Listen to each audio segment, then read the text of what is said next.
사랑하는 성도 여러분, 한 주간도 수고 많으셨습니다. 성금요일 밤에 기도의 장소와 시간에 오신 여러분들을 축복합니다. 제 손가락에 빨간 게 묻었습니다. 아무리 지우려고 해도 잘 안 지워져요. 이게 뭘까요? 얼마 전에 이제 우리 영일교회가 올 초부터 시작하는 성경 필사를 시작했습니다. 근데 성경을 필사하다 보니까 칸이 너무 좀 적어서, 그래서 굵은 만년필로 쓰면 다 채우지도 못하고, 또 볼펜 쓰다 보니까 좀 벗어나기도 해서, 그래서 만년필을 하나 제일 가는 걸로 새로 하나 구입했습니다. 그래서 만년필을 하나 구입해서 이제 적고 있는데요. 이제 오늘 만년필 처음 나올 때는 검은 컬러로 보통 나오죠. 푸른 컬러나. 그래서 이제 예수님의 보혈을 생각해서 붉은 잉크를 사서 붉은 잉크로 이렇게 이제 교체를 하는데, 이게 이제 교체하다 보니까 묻었어요. 그래서 남들이 보면 꼭 김치 국물 같기도 하고, 또 얼핏 보면 피 같아서 그래서 나름대로 열심히 좀 문제했는데, 이게 잘 아시다시피 잉크는 유성반, 수성반이잖아요. 그래서 잘 안 지워져요. 그래서 나름대로 많이 지워졌습니다. 그래서 언젠가는 지워주겠죠. 그래서 이걸 지우다 보니까 예수님의 보혈이 생각이 났습니다. 그래서 제가 영성일기에 우리의 죄를 깨끗하게 씻어주시고 예수님의 보혈은 영원히 지우지 않음을 감사하는 그런 마음을 담아 오늘 일기에 한 줄 기록을 했습니다. 성금요일 밤입니다. 십자가 한번 바라보시고 예수님의 보혈이 영원히 지워지지 않는 예수님의 보혈이 항상 여러분과 제 가슴 가운데 함께 하시기를 기도하고 소망하며, 이 밤에 또 한 주간 열심히 살기는 다 살았지만 또 돌이켜보면 부족한 부분도 있고 또 잘못도 있고 은밀한 것도 있을 텐데, 이 시간 주님 앞에 다 기도하시고 예수님의 보혈로 용서함을 받으시고, 또 용서함을 받은 자의 자유함과 또 평안의 선물을 받으시기를 주의 이름으로 축복합니다. 자, 옆으로 보시면서 인사하십니다. 예수님의 보혈 인사하십니다. 자, 오늘은 스바냐 속의 기도입니다. 스바냐 하면 여러분이 무엇이 가장 먼저 떠오르시나요? 아마 신앙생활을 좀 하신 분들도 스바냐에 대해서 잘 알지 못할 거예요. 그런데 스바냐는 잘 몰라도 아마 너의 하나님 여호와가 너의 가운데 계시니, 이 찬양은 워낙 감미롭기도 하고 또 은혜가 되기도 하고 위로가 되기도 합니다.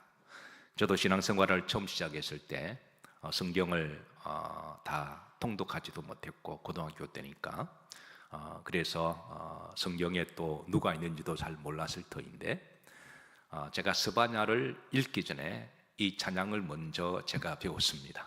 그때 불렀던 이 찬양이 위로가 되고 너무 감미로워서, 그래서 보니까 이제 스바냐를 알게 되었습니다. 그래서 스바냐 3장 16절 17절에 있는 가사죠. 그래서 만약에 이 스바냐의 3장 17절에 말씀이 없었다면 이런 감미로운 찬양도 탄생하지 못했을 것이다, 그렇게 생각합니다. 자, 여러분 찬양을 통해 위로 받으시고 또 기도가 되기를 바랍니다. 오늘 예배 끝나고 이 찬양을 다시 한번 부르도록 합니다. 자, 이 밤에 우리 찬양으로 섬겨주신 분들에게 주의 이름으로 감사하고 축복합니다. 자, 스바냐의 이름은 참 좋습니다. 이름 자체가 느낌이 한번 따라 살립니다. 스바냐. 스바냐 이름 자체가 참 감미롭죠. 내용은 더 좋습니다. 따라 살립니다. 여호와께서 나를 품으신다. 또 이 말은 여호와께서 나를 숨기신다라는 뜻이기도 하고요, 여호와께서 나를 피할 곳으로 피하게 하신다라고 하는 다양한 뜻을 가지고 있습니다. 자, 특별히 스바냐가 살았던 시기는 참으로 위험하고 살기가 힘든 살벌한 시대였는데요, 이런 시대에 내가 숨을 수가 있는 장소가 있고 내가 피할 곳이 있는 품이 있다고 하는 것은 복인 줄로 믿습니다. 자, 이럴 때 하나님은 스바냐를 통하여 주시는 말씀이, 우리가 숨을 곳은 하나님의 품이며 우리가 피할 곳은 주의 성전임을 알려주십니다. 사랑하는 성도 여러분, 우리가 세상을 살아가다 보면 또는 힘들고 어려울 때 우리를 유일하게 부르시고 또 피할 수 있는 도피처를 주신 곳이 바로 성전인 줄로 믿으시기를 바라고, 특별히 힘들고 어려울 때 성전에 오셔서 마음껏 여호와를 바라보시고 기도하시고 위로받으시고 세임 얻으시기를 바랍니다. 자, 스바냐는 주전 7세기경에 남유다 왕국에 활동한 선지자인데요, 유다의 역사 가운데 가장 사악하고 우상숭배적이고 독재적이고 부패한 왕들이 들어많았는데 대표적으로 므낫셋과 아몬이 통치할 때였습니다.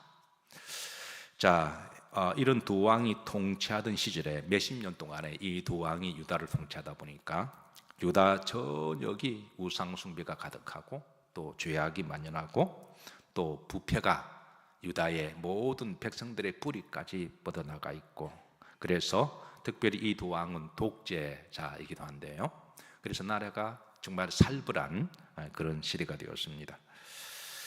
아마 요즘으로 우리가 전 세계를 이렇게 비유하자면 아마 지금의 이란의 호메이니와 하메네이와 비교도 뭐 크게 다를 바가 아닐 거예요. 두 사람이 통치하는 중에 그렇게 살기 좋았던 이란이 46년 동안에 지금 거의 지옥과 같은 그런 곳이 되었잖아요.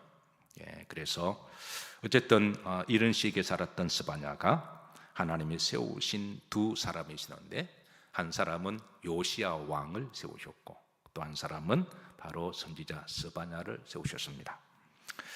자, 요시야는 왕이 되면서 유다의 개혁을 시작했습니다. 정치적인 개혁이죠. 그리고 하나님은 그 뒤에서 또 영적인 개혁을 시작하게 하셨는데 그 사람이 바로 스바냐라고 하는 선지자입니다. 자, 성경은 흥미롭게도 그가 어떤 사람인지 좀 상세하게 족보를 일러주고 있는데요, 스바냐 1장 1절입니다. 자, 여기 보면 족보가 꽤 길어요. 다른 말씀에 비해서 족보가 꽤 긴데 한번 또 주님이 주신 말씀이니까 한번 다 같이 합독합니다. 아몬의 아들 유다의 왕 요시야의 시대에 스바냐에게 임한 여호와의 말씀이라. 스바냐는 히스기야의 현손이요 아마랴의 정손이요 그 나라의 손자요 쿠시의 아들이었더라. 족보가 꽤 길죠. 마치 족보책을 보는 것 같습니다. 저는 신앙생활을 처음 할 때 성경이 족보가 항상 앞에 나와요. 대부분 다 이제 성경 보면 족보가 의로 많이 나오는데 처음에는 이게 왜 그럴까 고개를 좀 갸우뚱했습니다. 이게 족보책도 아니고 성경이.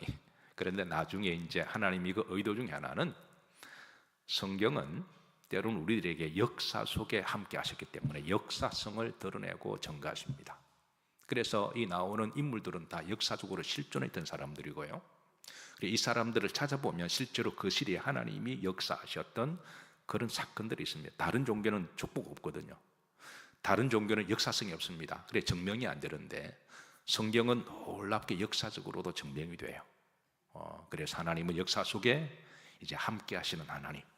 그래서 때로는 하나님 이것을 드러내기 위해서 이제 가끔은 족보를 드러내십니다. 그런데 족보가 제일 길어요. 족보 중에. 자, 첫 번째 스바냐는 누구의 현손이라 그랬나요? 히스기야 하면 여러분 누가 떠오르나요? 왕이죠. 유다의 13번째 왕입니다.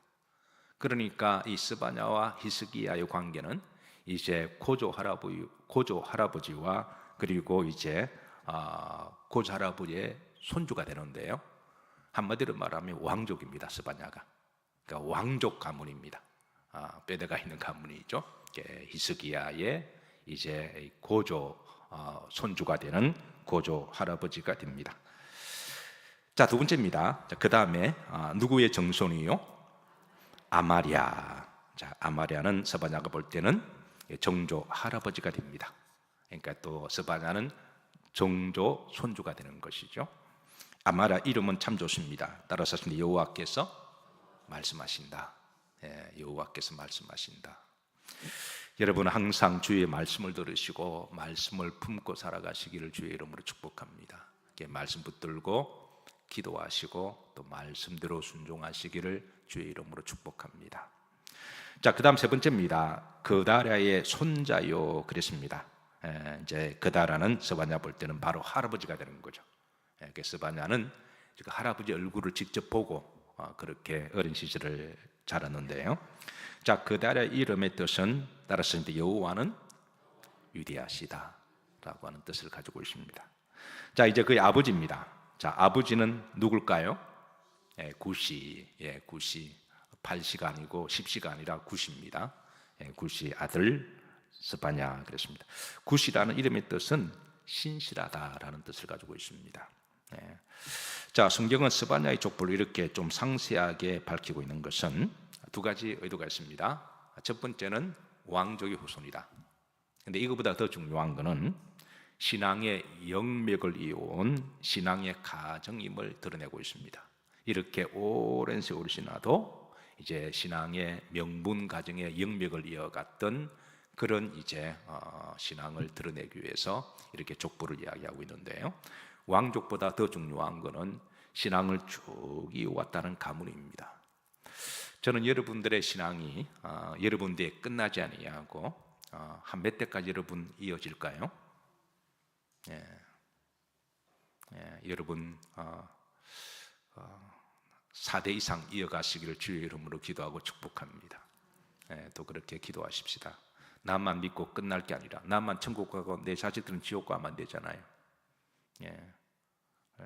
나만 천국 가고 손주는 뭐 지옥 가든 말든 그렇게 되면 안 되잖아요. 오늘 아침 경건의 시간에 우리 이제 부목사님들과 직원들과 함께 이제 잠깐 예배드리고 성경 읽었는데요. 사도행전 16장의 30절 보면 우리가 잘 아는 말씀이 있습니다. 따라서 내 주 예수를 믿으라. 그리하면 너와 내 집이 구원을 얻을 것이라. 아멘인가요? 이 말씀이 참 좋습니다. 저는 불신자의 가문에서 신앙생활을 제가 처음으로 했기에 저는 이 말씀이 유독 제게 가슴에 와닿았고 제 기도 제목이 되었는데요. 또 말씀도 많이 암송하고 또 묵상도 하고 됐습니다. 어쨌든 어머님도 복음을 전해서 이제 천국 보내드려야 되고 또 가족도 전도해서 해야 될 막내지만 하나님이 또 그런 사명을 주셨고 제가 특별히 효자도 아니고 그리고 또 특별히 뭐 그런 것은 아니지만 근데 하나님이 그런 영혼에 대한 사모를 주셔서 어머님과 형제들을 위해서 기도할 때마다 기도했습니다. 정말 내가 특별히 형제를 많이 사랑하는 것도 아닌데 눈물을 흘리면서 기도했습니다. 정말 땅을 치면서 기도했는데 그래서 주 예수를 믿으라. 그래야면 너와 내 집이 뭘 얻을 것이다? 구원 얻을 것이다. 저는 처음에 이 말씀이 집안에서 한 사람만 교회 다니면 나머지는 오토매틱으로 자동적으로 다 구원을 받는 줄 알았어요. 그런데 알고 보니까 한 사람이 예수를 믿되 제대로 믿으면 그 집안이 구원받는다는 거예요. 한 사람이 예수님을 믿어서 믿음의 본이 되고 기도하고 그러면 하나님이 긍휼히 보셔서 때가 되면 나중에 다 구원시킨다는 말씀을 제가 알았습니다. 그런데 이 말씀은 양날의 칼과 같아서 만약에 누구 한 사람이 믿었는데 제대로 믿지 못하면 오히려 구원의 걸림돌이 되어서 오히려 예수님을 더 안 믿을 수 있다고 하는 또 다른 위험한 말이 되기도 합니다. 그래서 주 예수님을 믿을 때 한 사람이 잘 믿으면 하나님이 온 집안을 구원받게 하시지만 한 사람이 또 잘못 믿으면 내가 너 때문에 교회 안 나간다 말할 수가 있으니 또 이 말씀은 두려운 말씀이기도 해요. 자, 하나님이 긍휼히 여기주셔서 저희 7남매가 지금은 다 예수님을 믿습니다. 하나님이 하신 일이고 하나님께 늘 감사하게 생각합니다. 어쨌든 저는 여러분들이 한 사람으로 말미암아 여러분의 가문이 앞으로 한 5대, 6대, 10대까지 신앙의 명문 가정이 되기를 주의 이름으로 축복합니다. 그리고 믿음 생활을 잘하면 하나님은 그 가문을 복되게 하셔서 가문 중에 인물도 내시는 하나님이세요. 실제로 그렇습니다. 믿음 생활을 잘하면 하나님이 긍휼히 보셔서 언젠가는 가문에서 인물을 내세요. 자, 그래서 이 족보를 말하는 거예요. 하나님이 이 4대째 이렇게 쭉 신앙의 명문 가정을 이어왔던 왕족보다도 더 중요한 것은 이제 신앙의 명문 가정을 이어내려왔다는 것이죠. 혹시 이 밤에 여러분 가족 중에 아직 믿지 않는 분들이 계시면 가족 구원을 위해서 기도하시기를 주의 이름으로 축복합니다. 자, 요시야 왕이 18살 때 종교 개혁을 합니다. 스바냐의 나이가 35살입니다. 요시야 왕보다 25살이 더 많죠. 그러니까 요시야 왕이 볼 때는 스바냐는 집안의 어른입니다. 족보로 보면 어른입니다. 그리고 나이도 25살이 더 많으니까, 그러니까 요시야 혼자서 일을 할 수가 없는 거죠. 하나님 그래서 스바냐를 붙여주신 거예요. 그래서 스바냐는 뒤에서 영적으로 스포트를 하고 기도하고 축복하고 용기를 주고 희망을 주고 말씀을 가르쳐 주어서 결국은 요시야의 그 엄청난 개혁이 성공하게 됩니다. 지금 우리가 일륜적으로 생각하면 이란이 지옥과 같은 곳이 되었잖아요. 정말 이 어려운 시기를 잘 극복해서 정말 그 나라 백성과 그 나라를 새롭게 다시 세울 수 있는 그런 지도자가 나오기를 기도하십시다. 근데 이게 이제 보통 어려운 일이 아닌데, 어쨌든 이렇게 이제 요시야의 개혁에 성공할 수 있었던 것은 그 스바냐가 뒤에서 함께 있어서 성공할 수가 있었습니다. 자, 오늘 본문에 보시면 이제 하나님이 스바냐를 통해서 주신 기도 제목이 있는데 6가지입니다. 6가지를 좀 간단하게 나누고 이 밤에 우리의 기도가 되기를 바랍니다. 첫 번째 3장 10절을 보시면 후렴절입니다. 합독합니다. 내 손을 늘어뜨리지 말라. 자, 내 손을 늘어뜨리지 말라라는 말은 두 가지 의미가 있습니다. 이게 히브리들 종교적인 관용 어구거든요. 이런 말씀들 성경에 많이 나와요. 손을 늘어뜨리지 마라. 이 말은 첫 번째는 포기하거나 낙심하거나 절망하지 말라는 뜻입니다. 우리가 살아가다 보면 때로는 포기하고 절망하고 모든 것을 다 관두고 싶을 때가 있잖아요. 그런데 하나님은 우리가 기도할 때 또 힘을 주시고 용기를 주셔서 다시 하게 하시는 하나님이십니다. 혹시 여러분 혹이라도 이 밤에 여러분 중에 어떤 분이 포기하거나 낙심하거나 절망하신 분이 계시면 나에게 주시는 말씀으로 붙들고 아직까지 포기하지 마시고 다시 시작하시기를 축복합니다. 연초가 되면 결심들을 제일 많이 한다 그러죠. 연초가 되면 뭐 이번에 술 끊겠다, 담배 끊겠다, 다이어트 하겠다, 뭐 이렇게 뭐를 그러니까 제일 많이 나온다 그래요. 그런데 그게 한 달이 못 간답니다. 한 2주 정도 지나면 작심삼일이 된대요. 여러분 연초에 거룩한 결심을 하셨나요? 자, 연초에 여러분 좋은 결심 하셨나요? 안 하셨나요? 그냥 막 사는 거예요? 우리가 그거 하려고 신년 특세한 거잖아요. 하나님 주신 한 해에 새 영과 새 마음을 받아서 새롭게 살기로 한 것이 신년 특세잖아요. 여러분들이 이제 각자 마음속에 새로운 결심과 새로운 새 일을 하게 하시는 분은 하나님이시니까 그런 마음을 다 간직하고 있는 줄로 믿습니다. 혹시라도 작심삼일 마음이 들면 이 밤에 다시 붙드시고 기도하시길 바랍니다. 자, 두 번째 손을 늘어뜨리지 말라. 이 말은 기도해라라는 말입니다. 기도의 손을 놓지 말라라는 뜻인데요. 자, 출애굽기 17장 11절입니다. 이게 보면 신기한 일이 일어납니다. 이스라엘 백성들이 아말렉과 싸울 때, 근데 모세가 산에 가서 손을 들어 기도하면 이기고, 지면 손을 내리면 지는 거예요. 한 번은 우연인데 이게 반복적인 것이 이어지면 이건 하나님의 메시지가 있는 거죠.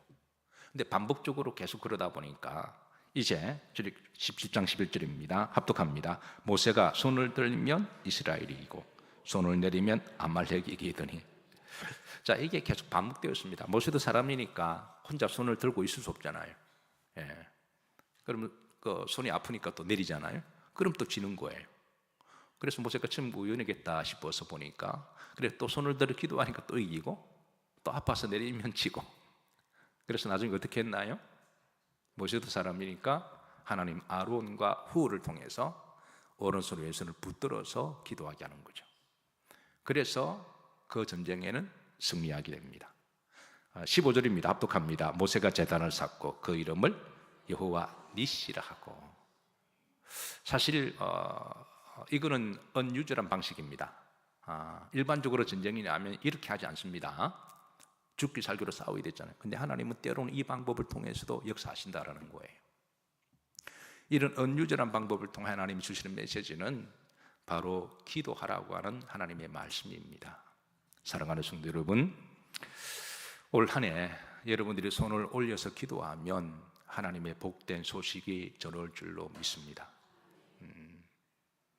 올 한 해 손을 많이 들어 기도하시길 바랍니다. 어제 말씀을 준비하는데 이제 복된 소식이, 희년의 소식이 들려왔습니다. 올 한 해 저는 우리 영리교회에 희년의 소식이 많기를 늘 기도하는데요.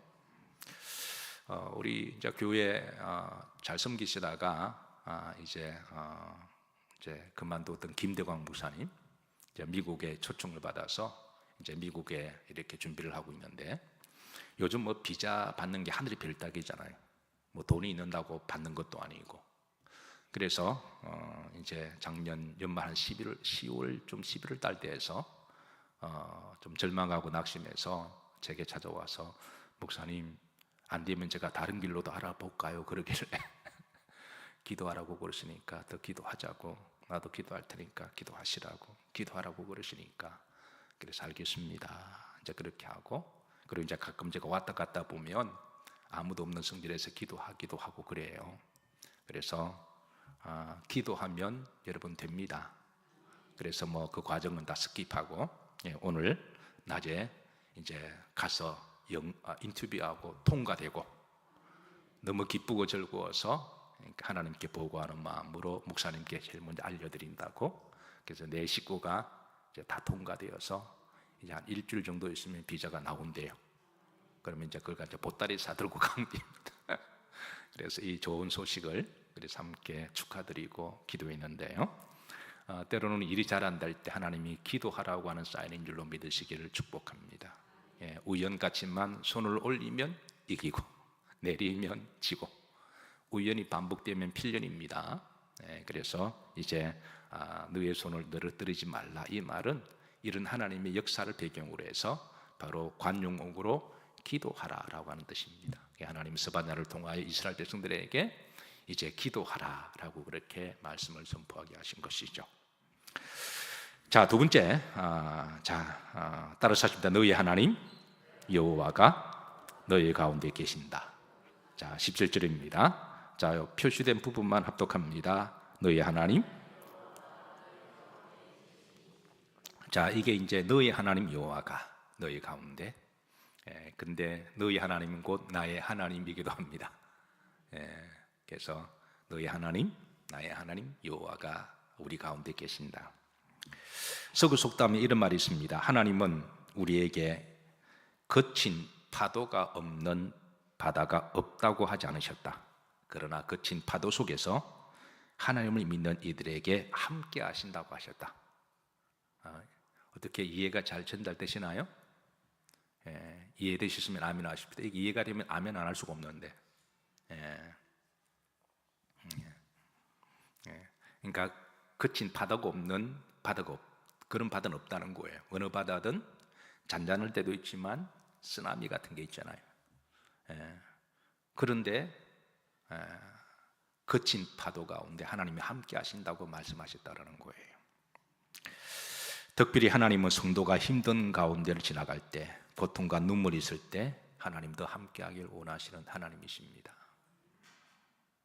자, 세 번째, 표시된 부분 합독 합니다. 그는 구원을 베푸실 전능자이시라 했습니다. 우리가 오늘 이걸 붙들고 기도해야 되는데요. 자, 제가 여러분들 한 가지 물어보겠습니다. 우리도 인생을 살아가다 보면 쓰나미를 만나기도 하고 광야를 지나기도 하고 눈물의 시간을 보내야 할 때가 있습니다.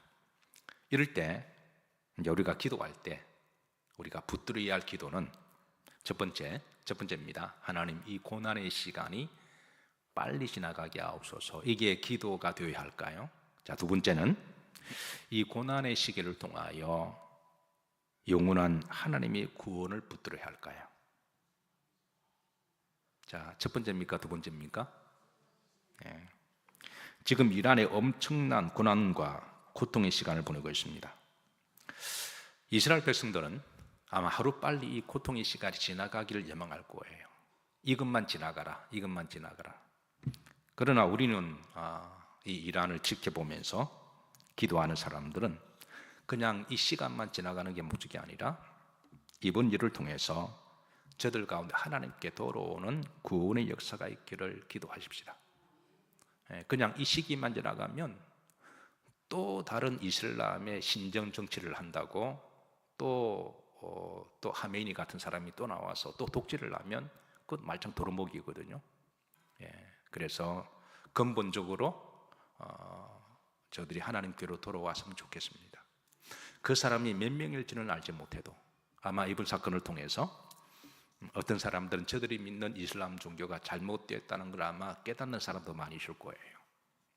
그래서 어떤 사람은 이슬람 성전에 불을 지르기도 하고 그러는데요. 어쨌든 파괴적인 것은 좋지는 않겠지만 그래도 이번 사건을 통하여 또 이렇게 하나님께 돌아오는 구원이 있기를 기도하십시다. 스바냐는 지금 그걸 붙들고 기도하는 거예요. 지금 이 어려운 시기를 그냥 잠깐 모면하게 하는 기도가 아니라 구원의 하나님을 붙드는 근본적인 것을 붙들고 기도하는 거죠. 자, 네 번째입니다. 자, 표시된 부분 합독합니다. 기쁨을 이기지 못하시며, 자, 이 부분은 마치 어머니 모성애를 통해 하나님 사랑을 전달하고 있습니다. 그러니까 아기를 갓난 어머니가 그 갓난 아기를 보고 정말 너무 기뻐서 기쁨을 이기지 못하는 그 모습을 하나님의 사랑으로 드러내시고, 하나님의 사랑이 이런 사랑임을, 마치 이런 사랑은 하나님은 갓난아이 앞에서 막 기뻐 춤추고 뛰는 이 동적인 사랑을 그렇게 드러내는 모습입니다. 우리가 힘들 때 하나님은 나를 사랑하신다, 우리 이 하나만 우리가 붙들어도 세상 사람들은 다 나를 오해하고 나를 떠나더라도 하나님은 내 마음 아시고 나를 사랑하신다. 여러분, 이것이 큰 위로가 되시기를 주의 이름으로 축복합니다. 자, 여섯 번째입니다. 마지막에 기도가요. 다섯 번째입니다. 중반절 합독합니다. 너를 잠잠히 사랑하시며, 그랬습니다. 마치 아기가 잠잘 때 아기가 혹이라도 깰까 싶어서 좀 더 세근세근 자라고 자는 동안도 지켜보고 사랑하는 이 사랑은 어머니의 동적인 정적인 사랑이죠. 그래서 이 하나님의 정적인 사랑, 어머니를 통하여 그렇게 드러내고 있습니다. 여러분, 자는 동안에도 하나님이 여러분을 지키시고 보호하시는 줄 믿으시면 아멘 하시길 바라요. 건강할 때는 잘 모르는데, 가령 예를 들어서 여러분 잠자는 동안에 우리 몸에 자지 않고 계속 쉬지 않고 일하는 신체 기관에 뭐가 있나요? 폐하고 또 심장. 뭐 다른 부분도 그렇지만 다른 부분은 다 쉬고 잠자거든요. 눈도 이렇게 자고 근육도 이완되고 그러는데, 신체 가운데 폐는 숨을 쉬어야 되잖아요. 그래서 또 심장은 뛰어야 되잖아요. 그래서 어느 정도가 폐가 좀 안 좋으셨는데, 그래서 자는 동안에 숨을 못 쉬면 그냥 그러니까 자는 동안도 이렇게 숨을 잘 쉰다고 하는 게 이렇게 큰 축복이다, 새삼 깨달았던 거죠. 자는 동안도 하나님이 숨쉬게 하신다. 또 어느 분은 또 심장이 좀 안 좋아, 나이가 들면 또 심장이 또 안 좋아지기는 해요. 근데 자는 동안도 심장이 멈추지 않고 벌떡벌떡 뛰는 것도 하나님의 은혜가 아닌가요? 그래서 여러분 앞으로도 자는 동안도 하나님 여러분을 잠잠히 사랑하신 이 정적인 사랑에 깊은 교제가 있으시기를 축복합니다. 자, 여섯 번째입니다. 마지막입니다. 흐름절입니다. 너를 잠잠히 사랑하시며 너로 말미암아 즐거이 부르며 기뻐하시리라. 그러니까 이게 자다가 깨잖아요. 그러면 이제 또 그때 또 기뻐하고 즐거워하는 이런 이제 어머니의 모습을 통하여 하나님 우리의 사랑을 이렇게 고백하고 있습니다. 마치 하나님의 사랑은 바로 이제 동적인 사랑이기도 하고 때로는 정적인 사랑이기도 한데요. 오늘 이 밤에 이 말씀 붙들고 우리가 기도하십시다.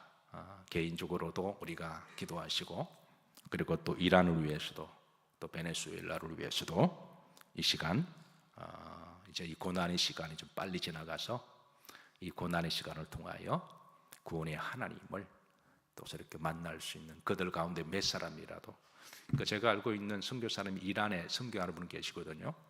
제가 미국에서 잔스 홉킨스의 채플린을 했을 때 그게 이제 가르침 받은 학생 중에 하나가 나중에 주의 종이 되겠다고 찾아왔습니다. 사실 그 대학 상당히 좋은 대학이거든요. 의과대학은 최고인데, 근데 이제 복음을 알고 나니까 그 길을 버리고 주의 길을 가겠다고 그래요. 자매인데, 그래서 이제 이란 선교사로 갔습니다. 이란에서 선교하고 있어요. 제게 이제 시간 날 때마다 선교 보고를 보내기도 하고, 그래서 이란을 위해서 기도해 달라고 그렇게 부탁했습니다. 제가 이메일로 부탁받았으니 여러분들에게 다시 전해드립니다. 이 밤에 이란을 위해서 기도하십시다.